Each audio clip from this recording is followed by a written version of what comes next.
Hello बच्चों, कैसे हाल चाल है बच्चों। तो बेटा हम लोग वेक्टर कैलकुलस के अगले वीडियो पर आ चुके हैं। देखो बेटा, पिछले वीडियो में हम लोगों ने लाइन इंटीग्रल शुरू किया था। लाइन इंटीग्रल क्या होता है, कैसे कैसे उसमें क्वेश्चन आते हैं, ये मैंने पिछले वीडियो में बेटा बताया था।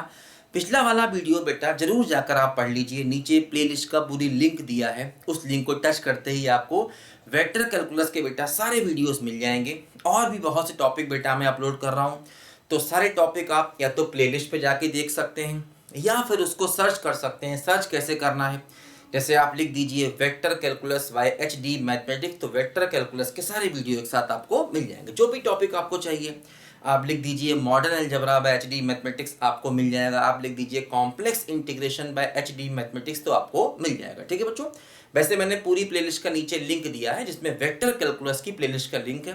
वैसे तो बहुत सी अलग अलग प्लेलिस्ट है, सबका लिंक बेटा मैं नहीं दे सकता, है ना। बहुत सारी प्लेलिस्ट है ना, कम से कम 100 के आसपास प्लेलिस्ट अलग अलग मैं बना रहा हूँ अब तक। तो बहुत से टॉपिक मैं अपलोड कर रहा हूँ। तो चलिए आप वेक्टर कैलकुलस अभी पढ़िए, बाकी टॉपिक जो सर्च करना है आप प्लेलिस्ट पे जाके सर्च कर सकते हैं।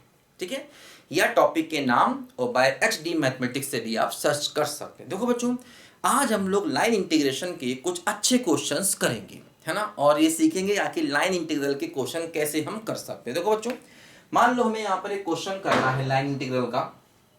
देखो बच्चों, क्वेश्चन कुछ इस तरीके से है कि फॉर एग्जाम्पल देखो मैंने क्या बताया था कि जो हमारा इंटीग्रल f.dr है अलोंग C, इसे हम क्या कहते हैं, इसे हम कहते हैं लाइन इंटीग्रल। ये मैंने समझाया था आपको, अलोंग कर्व C।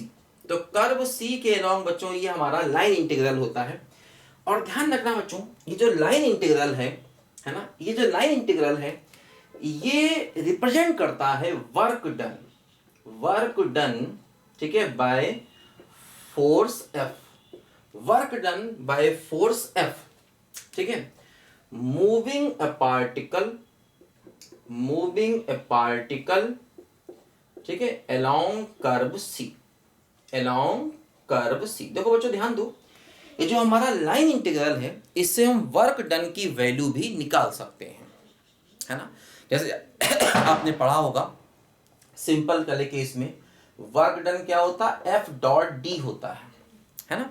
लेकिन यहाँ पर D जो है वो सिंपल डिस्प्लेसमेंट होता है। यहाँ पर क्या हो रहा है, आप अगर किसी पार्टिकल को, है ना, work done by force F, by force F moving, है ना, work done by force F moving A particle along curve C, मतलब अगर हम किसी पार्टिकल को कर्व C के अलोंग मूव करते हैं तो उस मूव करने में वर्क जो है वो फोर्स F कितना वर्क करता है ये हमको निकालना होगा। तो हमेशा हम लाइन इंटीग्रल से निकाल सकते हैं, ये बात हमेशा ध्यान रखो। तो लाइन इंटीग्रल क्या रिप्रेजेंट करता है, लाइन इंटीग्रल बेटा वर्क डन को रिप्रेजेंट करता है, ये बात हमेशा यहाँ पर ध्यान रखना। देखो जैसे कि मान लो हम एक क्वेश्चन करते हैं। क्वेश्चन देखो यहाँ पर ये है, एक फोर्स हमको F यहाँ पर दिया गया है और F देखो दिया गया है यहाँ पर 4y कैप माइनस 3xy जे कैप और प्लस का z स्क्वायर के कैप, ये फोर्स दिया गया है 4y कैप माइनस 3xy जे कैप प्लस z स्क्वायर के कैप। ठीक है, तो हमसे कहा गया है कि find work done, find work done by force F, by force F moving a particle, moving A particle, ठीक है, अलोंग कर्व, अलोंग कर्व। देखो कर्व क्या दिया है, कर्व दिया है x square plus y square equal to 1 and z equal to 0 from 1 0 0 to 0 1 0। देखो समझो बच्चों, यहाँ पर देखो अब हमें इस फोर्स का वर्क डन निकालना है और वो फोर्स जो है वो एक पार्टिकल को मूव कर रहा है इस कर्व के अलोंग और इस पॉइंट से इस पॉइंट तक। देखो ध्यान दो, ये कर्व क्या है। देखो वैसे तो हम जानते हैं कि भाई x square plus y square equal to r square, ये एक सर्कल होता है। और कैसा सर्कल होता है, एक्स वाई प्लेन में सर्कल होता है, इसका सेंटर 0 0 होता है, इसका रेडियस r होता है। देखो इसने दिया है z इक्वल टू 0 भी साथ में, z इक्वल टू 0 का मतलब हो गया एक्स वाई प्लेन का इक्वेशन, है ना, एक्स वाई। क्योंकि देखो ये कर्व जो है ये 3 डायमेंशन में दिया गया है, तो बेसिकली 3 डायमेंशन में ये z बराबर 0 एक प्लेन है और देखो ये स्फीयर है। तो स्फीयर मतलब भाई 3 डायमेंशन में, जैसे 2D में ये इक्वेशन एक सर्कल का है, वैसे 3D में एक स्फीयर का है। तो स्फीयर का अगर हम इस प्लेन से इंटरसेक्शन लेंगे तो हमें क्या मिल जाएगा, एक सर्कल। तो बेसिकली पूरी चीज एक सर्कल है, पूरी चीज एक सर्कल है। और 3D में अगर हम देखें तो ये एक स्फीयर है और ये एक प्लेन है, मतलब दो सरफेसेस है। मैंने क्या बताया था, कर्व का मतलब दो सरफेसेस का इंटरसेक्शन। तो एक सरफेस ये है जो कि बेसिकली एक स्फीयर है, और ये हमारा क्या है, z बराबर 0 मतलब एक्स वाई प्लेन। मैंने बताया था बेटा स्फीयर का मतलब यहाँ पर स्फीयर का सरफेस से होता है, कि ये स्फीयर का सरफेस है, उसे हम प्लेन से काटेंगे तो हमें एक सर्कल मिल जाएगा। आप सोचिए जैसे कि ये स्फीयर है, फॉर एग्जाम्पल एक नींबू आप लेते हैं, लेमन लेते हैं, उसे आप चाकू से काट देते हैं तो ऊपर का एरिया क्या बन जाएगा, सर्कल। तो वही चीज़ है ना। तो सर्कल जो है वो एक स्फीयर और प्लेन का इंटरसेक्शन है। तो ये हमारा कर्व है।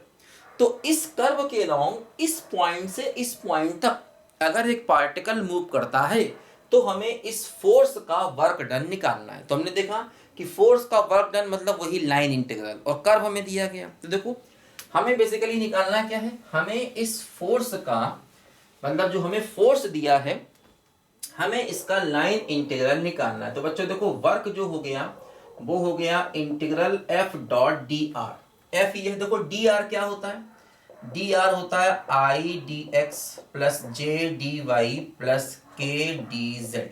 तो देखो एफ डॉट डी आर, एफ का हमें इससे लेना है डॉट प्रोडक्ट। तो क्या होगा 4y इंटू डी एक्स, है ना। डॉट प्रोडक्ट लेना आप जानते हैं, आई का कोफिशिएंट आई से मल्टीप्लाई, जे का जे से मल्टीप्लाई, तो क्या हो गया माइनस का 3xy इंटू डी वाई, और के का के से मल्टीप्लाई मतलब जेड स्क्वायर डी जेड। ऐसे हो गया।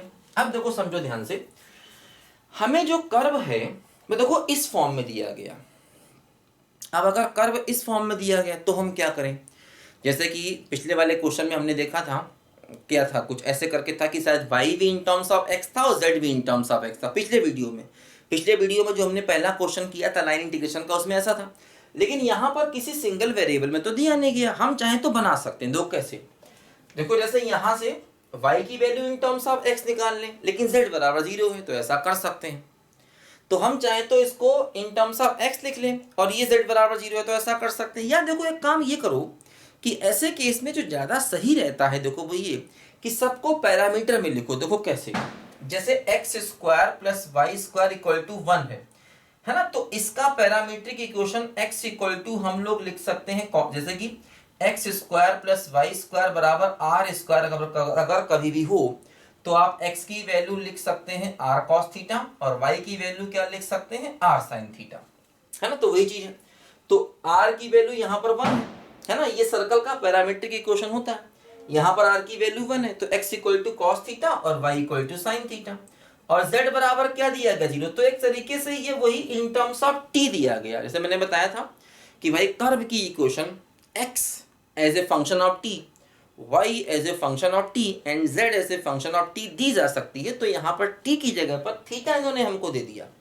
एक ही बात है, आप चाहें तो थीटा ना लेकर के t ले लो, फर्क नहीं पड़ने वाला। तो ये वही है, x in terms of t, y in terms of t और z in terms of t हमको दिया गया। मैंने बताया था कि कर्व की इक्वेशन ऐसे भी लिख सकते हैं। अब हम क्या करेंगे, सब कुछ थीटा में चेंज कर देंगे, है ना। सब कुछ हम थीटा में चेंज करते हैं। और देखो पॉइंट ये दिया गया, पॉइंट क्या दिया गया 1 0 0 से लेकर के 0 1 0 हमें पॉइंट दिया गया। देखो ध्यान दो, एक्स वाई जेड की ये वैल्यू यहां रख दी जाए। देखो y इक्वल टू क्या है साइन थीटा, तो हो गया इंटीग्रल 4 और y की वैल्यू साइन थीटा। अब देखो dx क्या होगा, देखो dx यहां से क्या होगा, इसको रिस्पेक्ट टू थीटा आप डिफरेंशिएट कर दें तो dx by d theta equal to हो जाएगा माइनस साइन थीटा। तो dx की वैल्यू क्या हो गई, ये हो गई minus sine theta d theta. बोलो x equal to cos theta था, इसको भी रिस्पेक्ट टू थीटा कर दो डिफरेंशिएट, है ना। तो देखो यहां से dx क्या आ गया, dx आ गया है माइनस का साइन थीटा और डी थीटा। फिर देखो यहां पर, है ना, अभी लिमिट बाद में लगा देंगे, माइनस का 3xy, xy का मतलब क्या हुआ cos थीटा और साइन थीटा, और देखो dy चाहिए, dy क्या हो गया y बराबर हो गया साइन थीटा। तो अगर हम dy बाई डी थीटा निकालेंगे तो क्या होगा cos थीटा, तो dy क्या हो गया, dy हो गया यहां से cos थीटा और डी थीटा, और z की वैल्यू तो 0 हो ही गई, सब कुछ खत्म हो जाएगा यहाँ से। तो देखो ये सब कुछ यहाँ से थीटा में आ गया और इंटीग्रेशन भी रिस्पेक्ट टू थीटा आ गया। तो देखो हम क्या करेंगे, इसको थीटा में चेंज कर देंगे, है ना। तो जब भी कभी इस तरह से इक्वेशन दी जाए तो आप उसे पैरामीट्रिक फॉर्म में हमेशा लिख देंगे। इसको कहते हैं पैरामीट्रिक फॉर्म ऑफ सर्कल।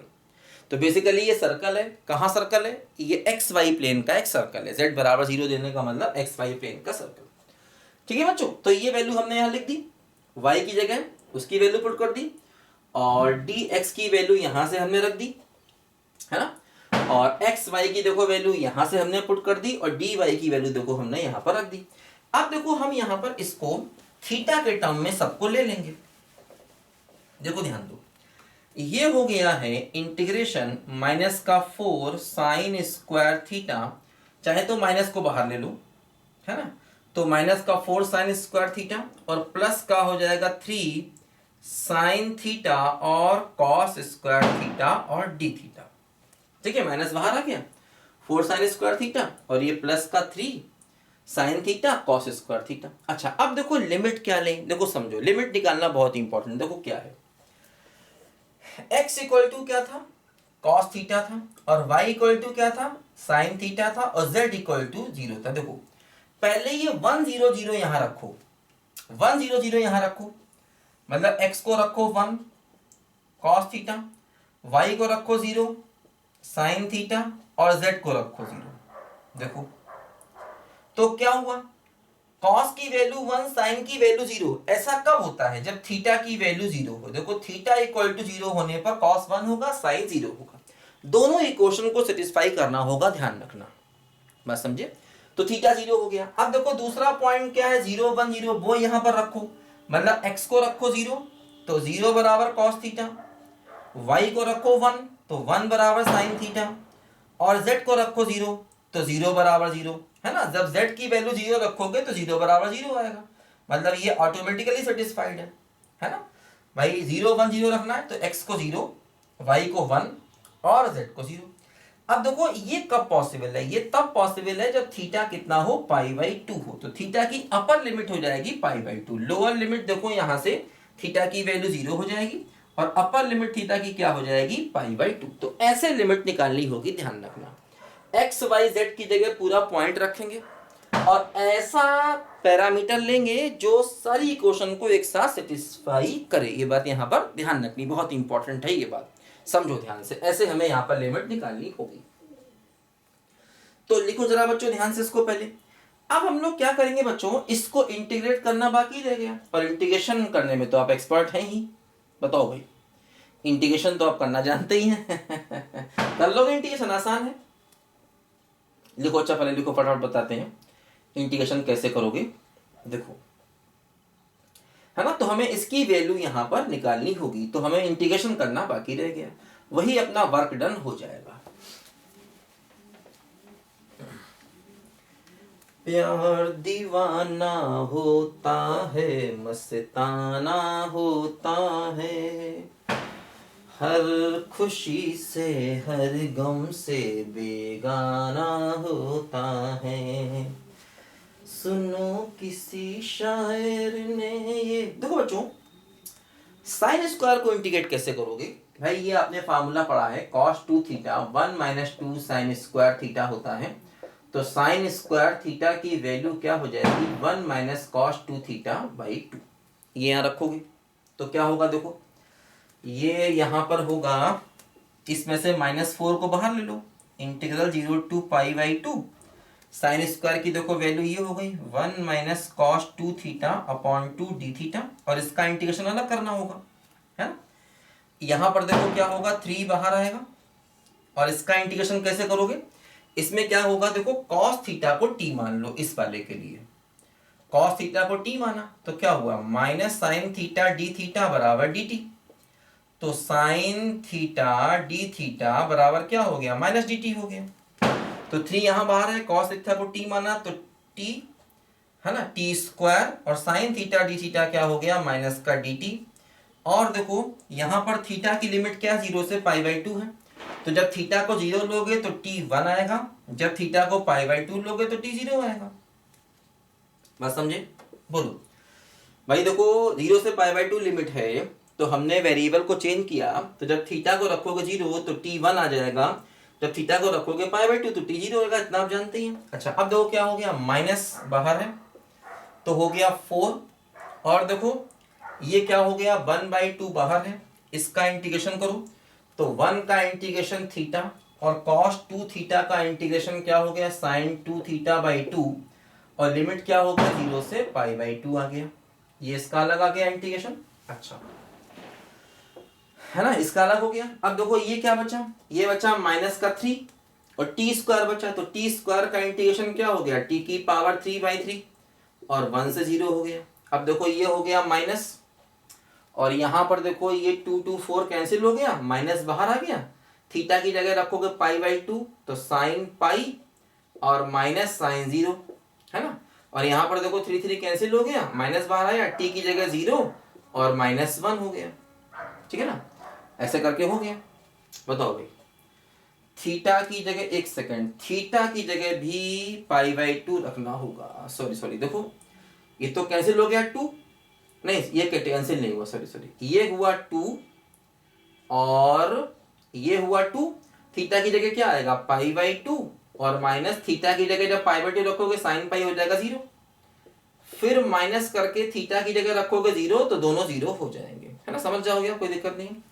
अच्छा तो ये क्या बचा माइनस, ये 2 2 कैंसिल हुआ तो पाई, ये सब 0 और प्लस का 1, तो आंसर आ गया -π-1। देखो ये हमारे क्वेश्चन का बच्चों फाइनल आंसर आ गया।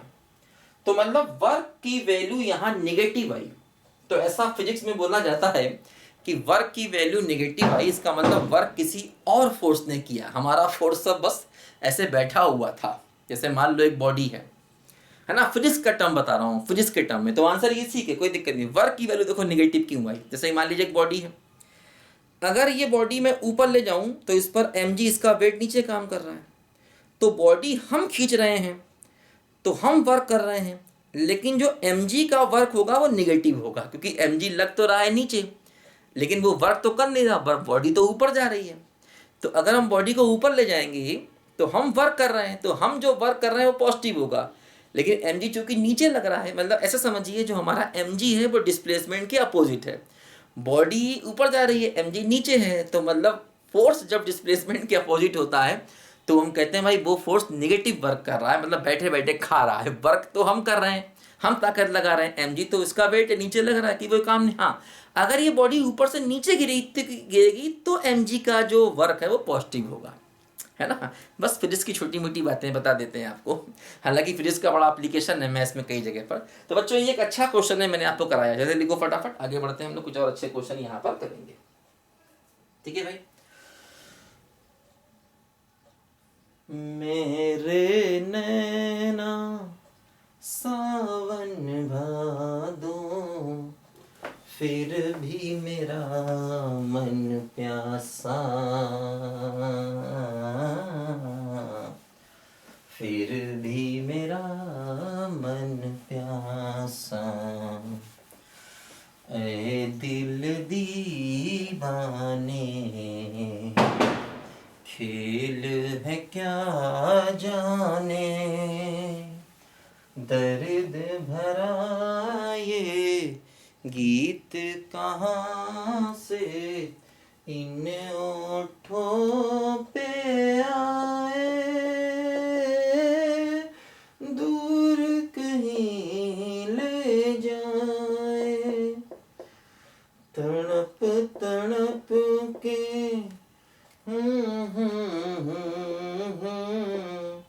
आशा और निराशा,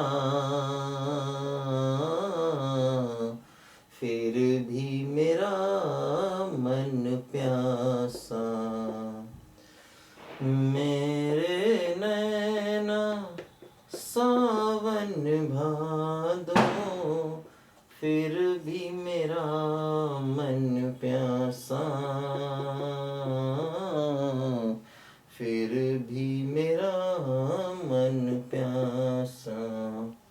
तो खैर गाना गाते गाते मैं सवाल भी लिख दिया है, मुश्किल काम होता है, गाना भी गाएं सवाल भी लिखें, पॉसिबल नहीं होता है, मन में गुनगुनाते रहें, लेकिन गाना और सवाल लिखना टफ काम है, और कोई बात नहीं, छोटे मोटे टफ काम तो बेटा आप भी बहुत सारे करते रहते हो। देखो क्या सवाल है, एफ एक फोर्स दिया है क्या, ए वाई इंटू आई कैप प्लस जेड इंटू जे कैप, ठीक है, और प्लस एक्स इंटू के कैप एंड सी मतलब कर्व, सी बी ए पॉजिटिवली ओरिएंटेड कर्व। समझिए पॉजिटिवली ओरिएंटेड कर्व का मतलब हो जाएगा, ध्यान रखना, anti clockwise. Positively oriented curve का मतलब हो गया कि हमें एंटी क्लॉकवाइज चलना है। गिवन बाय, देखो ये वही कर्व है क्या, सर्कल है, z बराबर 0 का मतलब एक्स वाई प्लेन, तो एक्स वाई प्लेन में सर्कल है। और देखो इसका लाइन इंटीग्रल पाई दिया गया है, तो हमको बताना है आखिर a की वैल्यू क्या होगी। देखो समझो ध्यान से, देखो अब इन्होंने ऐसे खाली नहीं दिया, देखो इसके बीच में ये सिंबल बना दिया, तो इस सिंबल का मतलब होता है पूरे क्लोज्ड कर्व पे आपको चलना है। जैसे जब ये सिंबल लिखें तो बताएंगे कि भाई इस पॉइंट से लेकर के इस पॉइंट तक चलना है, जो भी पॉइंट दें, क्योंकि मान लो ये कोई कर्व है, अब कर्व में आप या तो यहां से यहां जा सकते हैं, मतलब कुछ पार्ट पे आप चलेंगे उसके, तो वो पॉइंट बताएगा कि भाई यहां से यहां चलना है ना। जैसे जब कुछ पार्ट पर कर्व के चलते हैं तो खाली सी लिखते हैं, खाली सी लिखते हैं, उस ऐसे केस में ये पॉइंट बताएगा कि किस पॉइंट, मतलब कर्व पर चलना तो है, कर्व ये है, कर्व का मतलब वही एक्स वाई प्लेन का सर्कल मैंने बताया अभी आपको पिछले क्वेश्चन में, तो मतलब ये सर्कल पर चलना तो है, लेकिन इस पॉइंट से इस पॉइंट पर चलना है, पिछले वाले क्वेश्चन में जैसा था। लेकिन यहां पर इसने ऐसा लिख दिया, इसका मतलब ये हुआ कि अब आपको पूरे कर्व पर चलना है, मतलब जिस पॉइंट से शुरू किया उससे घूम करके पूरा कर्व, आपको पूरा क्लोज्ड कर्व पर चलना है। तो ये सिंबल क्लोज्ड कर्व का होता, ध्यान रखना, जब भी ये लगे इसका मतलब आपको जिस पॉइंट से चलना है घूम फिरकर आपको उसी पॉइंट पर आना है। और इसने कह दिया एंटी क्लॉकवाइज, मतलब पॉजिटिवली ओरिएंटेड, इसका मतलब आपको एंटी क्लॉकवाइज में चलना है और जिस पॉइंट से चलना है उसी पर घूम करके आपको वापस आना है। तो पूरे क्लोज्ड कर्व का जो लाइन इंटीग्रल है, देखो वो पाई यहां पर दिया गया है और हमको बतानी है कि a की वैल्यू क्या होगी। देखो समझो ध्यान से, अब कैसे किया जाएगा, देखो क्वेश्चन, देखो कर्व तो हमको दिया गया है, कर्व हमको दिया गया है, इसका मतलब देखो हम एक काम करें, फिर से इसको वही ऐसे करके x equal to r cos theta, r की वैल्यू 1 है इसमें, तो x इक्वल टू क्या हो गया कॉस थीटा, और y इक्वल टू क्या हो गया साइन थीटा, और z बराबर क्या हो गया 0। इसको देखो हम ऐसे लिख लें। अब देखो क्या हुआ ये वैल्यूज, अब देखो हमें क्या चाहिए, हमें f डॉट डी आर, है ना, integral f dot d are बराबर हमें क्या दिया है पाई, और डी आर क्या होता है, डी आर होता है आई into D x plus J into D y plus के इंटू डी जेड होता है। तो एफ डॉट डी आर, इसका इससे अगर हम डॉट प्रोडक्ट लेंगे तो क्या बनेगा, देखो ये आई का आई से मल्टीप्लाई तो हो जाएगा ए वाई डी एक्स, जे का जे से मल्टीप्लाई तो हो जाएगा जेड डी वाई, के का के से मल्टीप्लाई तो हो जाएगा क्या बोलो एक्स इंटू डी जेड, है ना। आई का कोफिशिएंट आई से मल्टीप्लाई, डॉट प्रोडक्ट में ऐसा करते हैं ना, दो चीजों का डॉट प्रोडक्ट ऐसा ही तो लेते हैं, आई कैप का कोफिशिएंट आई कैप से मल्टीप्लाई, जे कैप का कोफिशिएंट जे कैप से मल्टीप्लाई, के का कोफिशिएंट के से मल्टीप्लाई। तो वही देखो बच्चों हमने यहां पर कर दिया है। अब देखो एक्स वाई जेड, एक्स क्या है कॉस थीटा, तो अच्छा डी एक्स क्या हो जाएगा, देखो यहां से डी एक्स हो जाएगा यहां से माइनस का साइन थीटा डी थीटा, और यहां से डी वाई क्या हो जाएगा, ये हो जाएगा कॉस थीटा और डी थीटा। देखो ए और वाई क्या है, वाई है साइन थीटा, और डी एक्स क्या है, ये हो गया माइनस का sign theta d theta. z बराबर देखो 0 दिया है, z की वैल्यू 0 रखोगे ये सब 0 हो जाएगा, प्लस x क्या है, x है देखो cos थीटा, और देखो dz भी 0 हो गया, चूंकि z 0 है इसलिए dz भी क्या हो गया 0 हो गया, तो ये cos थीटा इंटू 0, ये सबको 0 हो गया। तो क्या बच गया, बच गया a और बल्कि माइनस a, और बच गया साइन स्क्वायर थीटा और डी थीटा, देखो खाली ये बच गया। देखो समझो ध्यान से, अब हमें पूरे क्लोज्ड कर्व पर बच्चों यहां इंटीग्रेशन चाहिए है, पूरे क्लोज्ड कर्व पर। देखो क्या हुआ, पूरे क्लोज्ड कर्व का मतलब ये हुआ, जैसे मान लो ये सर्कल है पूरा, इस सर्कल का सेंटर 0 0 है, रेडियस 1 है, तो मतलब अगर हम यहां से चलें तो यहीं तक वापस आए, जैसे यहां पर मतलब थीटा बराबर 0 से अगर आप चले तो वापस पहुंचे थीटा बराबर पाई बाई 2, है ना, आप समझते हैं ना, बोलो। जैसे यहां पर थीटा की वैल्यू 0 है, ये थीटा हो गया पाई बाई 2, ये पाई ये 3π/2, ये 2π। तो मतलब थीटा बराबर 0 से लेकर के 2π वापस आ गया। भाई देखो पोलर कोऑर्डिनेट समझते हो ना। जैसे कि मान लो अगर हम किसी पॉइंट पर P है, तो P में ये डिस्टेंस r है, ये एंगल थीटा है, तो P के कोऑर्डिनेट क्या होंगे, r थीटा। तो जैसे इस पॉइंट पर अगर आप हैं तो ये डिस्टेंस 1 है और एंगल इस लाइन का कितना है, 0, क्योंकि इस लाइन से एंगल में मेजर करते हैं। तो इस लाइन का इसी से एंगल कितना, 0, तो इसका कोऑर्डिनेट क्या हो गया, 1,0 r थीटा। इस पॉइंट पर पहुंचे तो ये डिस्टेंस 1 और थीटा कितना हो गया, π/2, इसका कोऑर्डिनेट क्या हो गया, 1, π/2। इस पॉइंट पर पहुंचे तो ये डिस्टेंस 1, थीटा कितना हो गया, पाई, तो 1, π हो गया। इस पॉइंट पर पहुंचे तो ये डिस्टेंस कितनी है, 1, और एंगल कितना है, 3π/2, तो 1, 3π/2 हो गया। फिर वापस इस पॉइंट पर पहुंचे तो एंगल कितना है, 1 और थीटा 2π, तो इसी का कोऑर्डिनेट 1,0 भी है, इसी का 1, 2π भी है। मतलब ये पोलर में चलना है ना, r थीटा का मतलब पोलर का मतलब ये डिस्टेंस होती है r ओरिजिन से, और इस लाइन से जब आप एंगल मेजर करते हो वो होता है थीटा। तो मतलब जब आप यहां से चलकर यहां पर वापस आ गए तो हमारा जो एंगल हो गया थीटा, वो 0 से क्या हो गया, 2π हो गया। तो बस हमें 0 से 2π में इसको इंटीग्रेट करना है, और इंटीग्रेशन की वैल्यू जो दी गई है वो पाई दी गई है। इस पूरे इंटीग्रेशन की वैल्यू हमको पाई दी गई है और हमें a की वैल्यू यहां से चाहिए होगी। इजी है, तो यहां से हम a की वैल्यू को निकाल लेंगे। अब बच्चों यहां पर हमें क्या करना है, साइन स्क्वायर थीटा का इंटीग्रेशन करना है।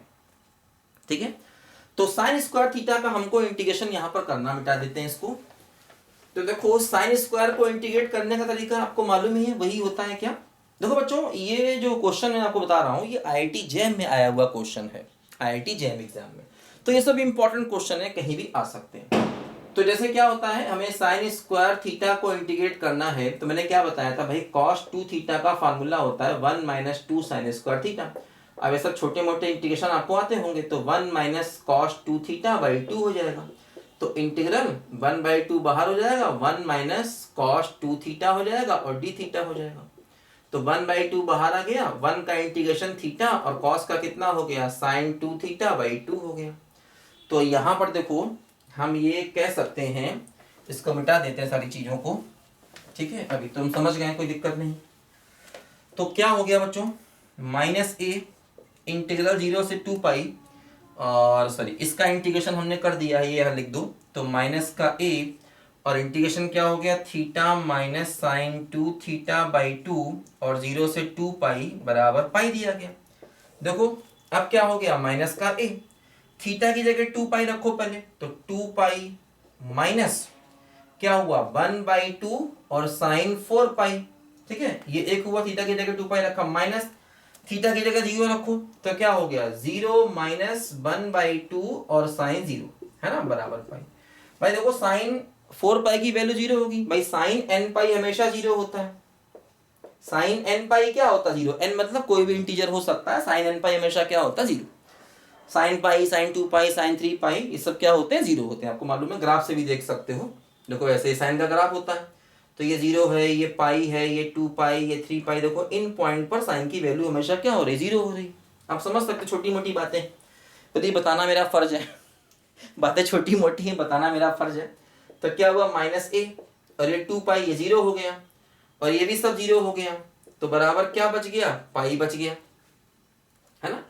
तो हमें बच्चों यहाँ से a की वैल्यू चाहिए है, हमें यहाँ से बच्चों a की वैल्यू चाहिए। 1/2 देखो बाहर भी है, ये 1/2 बाहर भी है, ये 1/2 बाहर रहेगा और ये यहाँ पर रहेगा, ये यहाँ पर रहेगा। तो क्या हुआ, 2 से 2 कटा, पाई से पाई कटा, तो -a बराबर 1। तो a की वैल्यू कितनी आ गई, -1 आ गई। तो देखो ये हमारे क्वेश्चन का बच्चों यहाँ पर बेटा फाइनल आंसर आ गया। क्या बोलो, a की वैल्यू कितनी आ गई, -1 आ गई। तो ये बच्चों हम लोगों ने कुछ अच्छे क्वेश्चन लाइन इंटीग्रेशन के किए। अभी हम लोग और भी क्वेश्चन करेंगे, तब तक क्वेश्चन करते रहेंगे जब तक हम क्वेश्चन में परफेक्ट ना हो जाएं। तो क्वेश्चन करना बेटा बहुत जरूरी होता है। बहुत से बच्चे सोचते हैं अरे यार थ्योरी पढ़ ली है, थ्योरी के महारथी बन गए, अब क्वेश्चन करके क्या करना। ये तुम्हारी गलत थिंकिंग है मेरे बच्चे, मेरे बेटे। तो बच्चों क्वेश्चन करना बहुत बहुत बहुत जरूरी होता है, ध्यान रखना। जो भी क्वेश्चन मैं कराते हूँ वो किसी भी टॉपिक में अगर आपने सारे कर लिए तो तुम्हें किसी किताब की जरूरत नहीं। बहुत से बच्चे जब देखो तब किताब पूछते रहते हैं, सर किताब बता दीजिए, सर किताब बता दीजिए। अरे भाई बेटा मेरे पास कोई एक किताब तो है नहीं जो बता दूं, कम से कम 10-10, 15-15 किताबों से बेटा कंसल्ट करना पड़ता है, यहाँ ग्रेजुएशन है, तब जाकर किसी नतीजे पर चीज़ें पहुंचती हैं। अब तुम्हें 10-15 किताब तो एक टॉपिक की बता नहीं सकता, बता देंगे तुम ले भी नहीं पाओगे। तो इसलिए जो पढ़ा रहा हूँ वो सारे क्वेश्चन करो और इंजॉय करो, किताब के चक्कर में ना पढ़ो, वीडियो पढ़ो बार बार, उनसे नोट्स बनाओ, जो भी किताब तुम्हारे पास है उससे सवाल करो, ठीक है बच्चों। तो इस वीडियो में बेटा इतना ही, मिलेंगे अगले वीडियो में, तब तक के लिए बाय बाय।